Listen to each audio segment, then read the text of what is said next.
Class 12 যে chemistry আর একটা most important দেখো ক্লাস 12 ক্লেইসেন স্মিথ বিক্রিয়া। তাহলে আমরা কী নিই বলো তো, বেঞ্জালডেট পিএইচসিএইচও। সেখানে আমরা কী দেবো বলো, এটাতে কোনো আলফা হাইড্রোজেন নেই। কেন আলফা হাইড্রোজেন নেই দেখো তো, কেন আলফা হাইড্রোজেন নেই কেন এটাতে? দেখো এখানে আছে পিএইচসিএইচওতে কোনো আলফা হাইড্রোজেন আছে? এতে ডবল বন্ড দিয়ে দিলাম।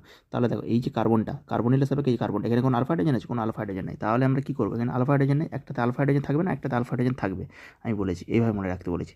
ওকে, এটাই তো আমাদের মেন রিয়েকশন, একটাতে আলফা হাইড্রোজেন থাকবে, একটাতে আলফা হাইড্রোজেন থাকবে না, ডাইলিউটেড NaOH। আর কিছু না, এখানে একটা বেস দিতে হয়। তাহলে এখান থেকে কী পাই যায় আমরা, ক্লেইসেন স্মিথ বিক্রিয়ায় বেঞ্জালডেট থেকে সিনামাইলডেট পেয়ে যায়। সিনামাইলডেট মানে কি, অ্যালডোল টাইপ রিয়েকশন, একদম সেম অ্যালডোল টাইপ রিয়েকশনের মাধ্যমে টেক পার্ট করে কী হয়ে যায় বলো, আলফা বিটা আনস্যাচুরেটেড অ্যালডিহাইড পেয়ে যায়। এ দেখো আলফা, এটা beta, alpha beta unsaturated aldehyde, PH double bond CH, এটা কী বলি আমরা বলো তো, এটাকে বলা হচ্ছে সিনামাইলডিহাইড। এটা আমাদের কি, ক্লেইসেন স্মিথ বিক্রিয়া। আরেকটা রিয়েকশন আমাদের দেখো তো, বেনজয়েন কনডেনসেশন।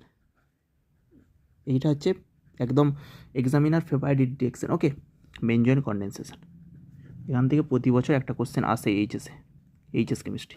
দেখো বেঞ্জয়েন কনডেনসেশন রিয়েকশন আমরা কী করেছি, বেঞ্জয়েন কনডেনসেশন আমাদের তো বেঞ্জালডিহাইড থেকে, এগুলো তো সব বেঞ্জালডিহাইডের রিয়েকশন, PH CHO।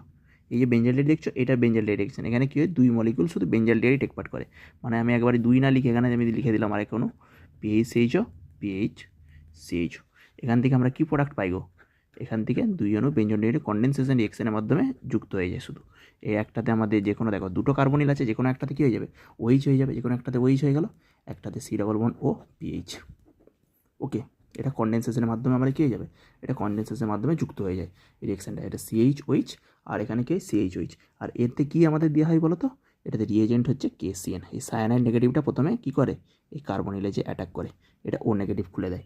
ওকে, তারপর এখানে যে এই OHটা কার্বনটা কাপলিং রিয়েকশনের মাধ্যমে কনডেনসেশন রিয়েকশন করে কী হয়, PH CHOH C double bond ও PH এ পরিণত হয়। এগুলোকে কী বলে গো, এগুলোকে বলা হচ্ছে বেনজয়েন কম্পাউন্ড। একে বলা হচ্ছে বেনজয়েন কনডেনসেশনে আমাদের পরিণত হয়। ওকে, বোঝা গেছে।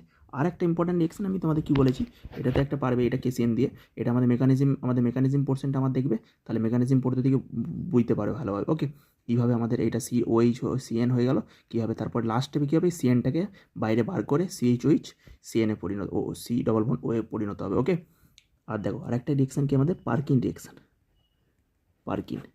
পার্কিন রিয়েকশন বলি, এটা আমাদের বেঞ্জালডিহাইড রিয়েকশন। ওই জন্য আমার তিনটা এক কাজে আমি করিয়ে দিলাম, যে কোনো প্রতি ইয়ারে একটা না একটা আসেই। ওকে, এটা নিট এবং ওয়েস্ট বেঙ্গল বোর্ডের যে হায়ার সেকেন্ডারি এক্সামের মোস্ট ফেভারিট রিয়েকশনের মধ্যে পড়ে। দেখো এটা আমাদের কী আছে বলো, বেঞ্জালডিহাইড আছে। আবার সেই বেঞ্জালডিহাইড এখানে শুধু কি